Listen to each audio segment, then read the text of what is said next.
সব কিছু হারিয়ে যখন একেবারে একা হয়ে পড়েছেন প্রিয়াঙ্কা, ঠিক সেই কঠিন সময়ে সামনে এলো এক বড় খবর।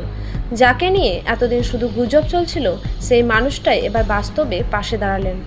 রাহুলকে হারানোর পর থেকে একের পর এক দুঃসংবাদ ঘিরে ধরেছে প্রিয়াঙ্কাকে। মানসিকভাবে ভেঙে পড়া, হাসপাতালে ভর্তি, সব মিলিয়ে পরিস্থিতি ছিল একেবারে অস্থির। ঠিক তখনই হঠাৎ করে দেখা গেল ইন্ডাস্ট্রির একজন বড় নাম তার পাশে এসে দাঁড়িয়েছেন। জানা যাচ্ছে প্রসেনজিৎ নিজে গিয়ে প্রিয়াঙ্কার সাথে দেখা করেন। শুধু খোঁজ খবর নেওয়াই নয়, তিনি নাকি এই কঠিন সময়ে তাকে মানসিকভাবে শক্ত থাকার পরামর্শও দেন।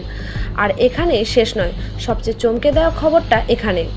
ঘনিষ্ঠ সূত্রের দাবি, এই দুঃসময়ে প্রিয়াঙ্কার পাশে দাঁড়াতে প্রসেনজিৎ তার হাতে তুলে দিয়েছেন প্রায় 20 লক্ষ টাকা, যাতে এই কঠিন সময়ে কোনো সমস্যা না হয়। এই খবর সামনে আসতেই সোশ্যাল মিডিয়ায় শুরু হয়েছে নতুন করে আলোচনা। অনেকে বলছেন ইন্ডাস্ট্রিতে এখনও মানবিকতা বেঁচে আছে, আবার কেউ বলছেন এর পেছনে কি অন্য কোনো গল্প লুকিয়ে আছে। এখন প্রশ্ন একটাই, এটা কি সত্যিই সহানুভূতির নিদর্শন, নাকি এর পেছনে রয়েছে অন্য কোনো রহস্য? আপনার কি মনে হয়, এই খবরটা কতটা সত্যি বলে আপনি বিশ্বাস করেন? অবশ্যই আপনার মতামত কমেন্টে জানাতে ভুলবেন না। ধন্যবাদ।